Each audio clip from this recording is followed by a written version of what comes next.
I'm always hesitant to say something because I know in the end I only wind up encouraging it, but I might as well confess that I have this condition. It's called you forgotism. It comes from years of being told, you forgot, when I choose not to mention something, as if I was writing this review from memory rather than while sitting in front of the film with a laptop. So I have this little voice that comes up and says, if you don't mention it, they'll say you forgot. So then I put it in, and then it adds nothing, and later on I feel like a dick for listening to the voices in my head once again, even though I've been told not to countless times by my pants. So yes, there are numerous differences, such as Spock now revealing, Romulans and Vulcans share a common ancestry. That is a continuity snarl, since no one knew what Romulans were like until much later on. But Nero's people were already seen, and conclusions could possibly reach based on what they saw and whatever. And I know about all these things, and I just don't care enough about them to talk about them because, look, if time had continued with Nero not killing Kirk's dad or destroying the Kelvin, stuff would still be different, like in Wrath of Khan, because by causing premature labor, Kirk's birthday would have been different, so the events of it would be more distant from when he was actually on the Enterprise, and how it might all shake out in the Wrath of Khan would be different. And the point is, I'm more annoyed with obvious scientific nonsense and blatant math fail than that, so I'm just going to address it as things are different, and thus they are not the same. You can have fun debating how a chain of events could or could not lead to these changes, and I don't want to sound dismissive of that viewpoint. It's just that I'd rather finish this review with you hating me for my opinion rather than hating me for being boring.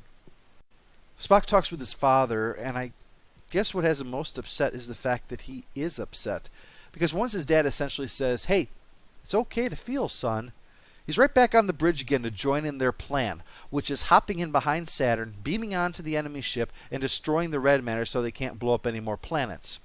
Kirk will also go along because, well, he's Kirk. That's just how he rolls. And besides, unless he tries picking a fight with Chekhov, he has no chance left of winning a fight this film, so he'll have to head over to the bad guy's ship in order to do that. If you think you have the tactical advantage, you fire on that ship, even if we're still on board. That's an order. Yes, sir. You don't have to tell me twice. So after a lip-lock farewell, with Spock and Uhura, you poor K/S fans, Scotty's kind enough to beam them into a firefight, but Nero's not letting that get in his revenge plans of destroying the Earth. So, Nero has the entire planet Earth to choose from, to drill his hole to the center of the Earth and destroy us all. He decides the perfect place would be, yes, San Francisco. In the bay, to be exact, because obviously water is going to be way easier to drill through than rock, right? I mean, it's so soft. I'll just drill a hole through the water to get to the land underneath. The hole will stay open, right? I mean, it's a hole. After all, there's probably something keeping the hole open, like this force beam around the laser or something. No, I guess there isn't. That doesn't matter, though. Water will just run down the hole until I lower the whole Pacific Ocean enough for it to stop filling my hole with water.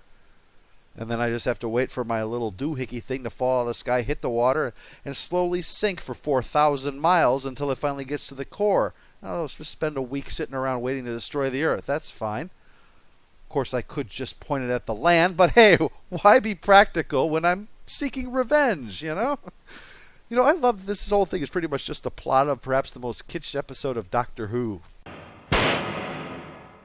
Nothing in the world can stop me now!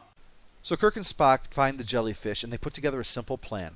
Kirk will find Pike, while Spock uses the jellyfish to destroy the drill, thereby saving the world and letting everyone get beamed back and celebrating with 2-for-1 nacho deals in the ship's commissary. But Nero stands in the way of that plan, and we soon see that, wow, cables in the water were the least of these guys' worries. This is like some Ralph Nader future dystopia where it comes to safety. But that just makes it easier for Nero to continue the closest thing Kirk has to a theme for this movie, getting an ass kicking. But when Spock destroys the drill, he has no choice but to break out, Spock! Spock! Yeah, sorry, that's no...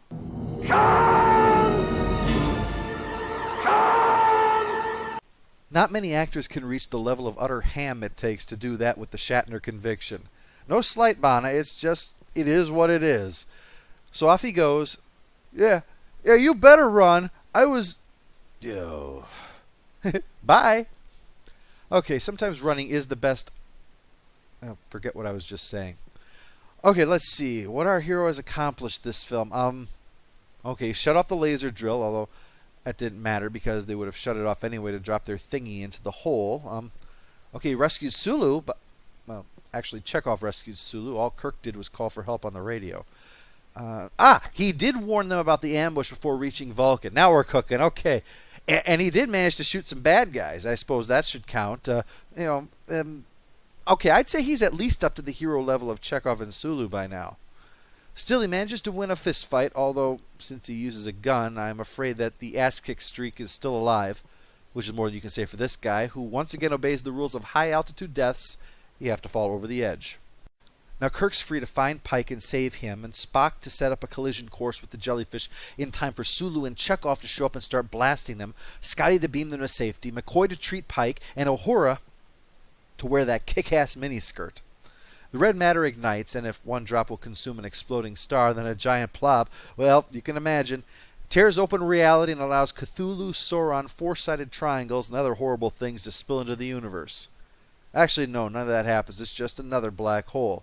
They're all the same, really. Nero's in trouble because, of course, the Narada's by a black hole, and logically, if that were to ever happen, it'd be destroyed, like at the beginning of the film. Pay no attention to the beginning of the film. Black holes are dangerous. Kirk offers to assist them in the hopes of earning lasting peace with Romulus, but when Nero refuses, Kirk figures that the alternative to humanitarian assistance is armed conflict and begins shooting them, and soon the bad guys are dead. Well, that's... Oh, what the hell? What, did you suddenly get the black hole's attention? As Scotty is already... I'm giving her all she's got, Captain! He'll have to eject the matter-antimatter and make a massive explosion to escape.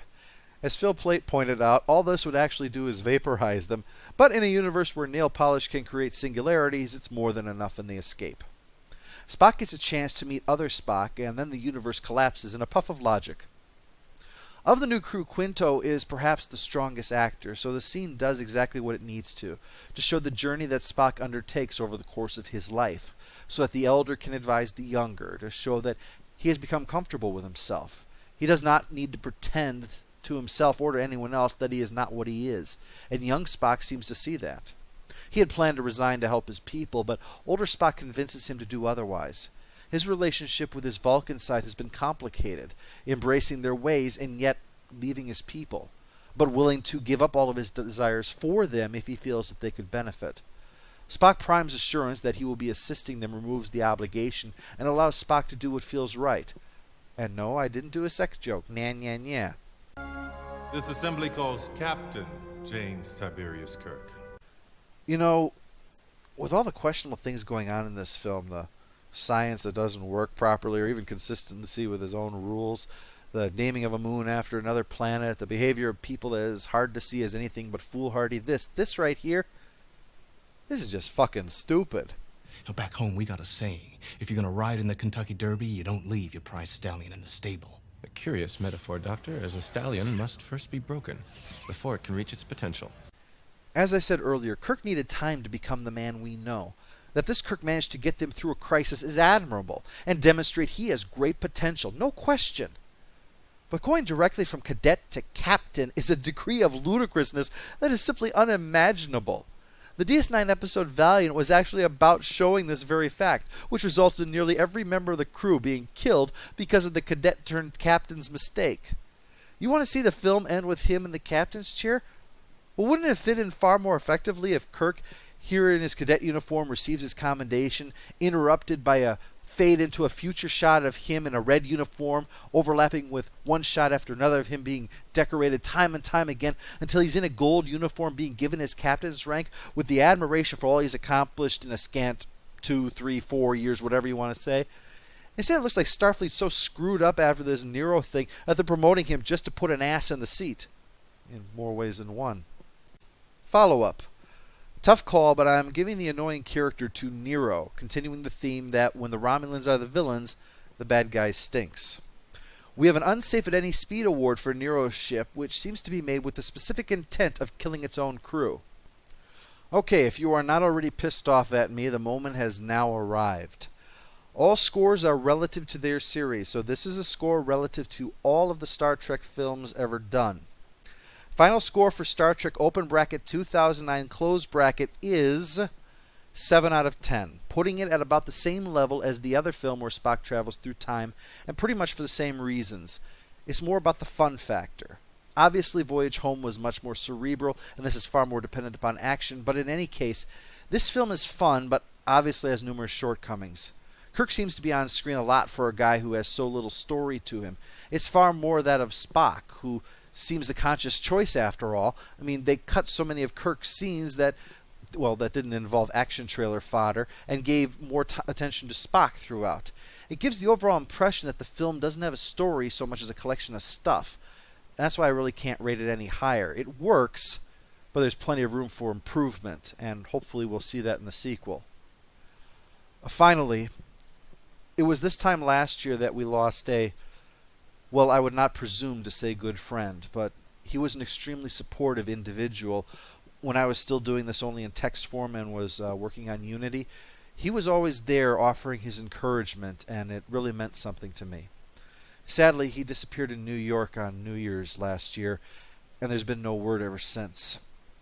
And this film was exactly the kind of topic that he loved to get into and tear apart, so I felt it was only right to save this review for today. So, Ghost Rider, wherever you might be, this one was for you.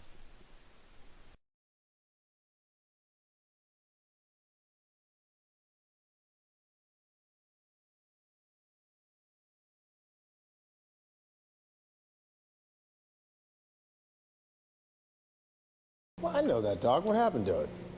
I'll tell you when it reappears. I don't know. I do feel guilty about that.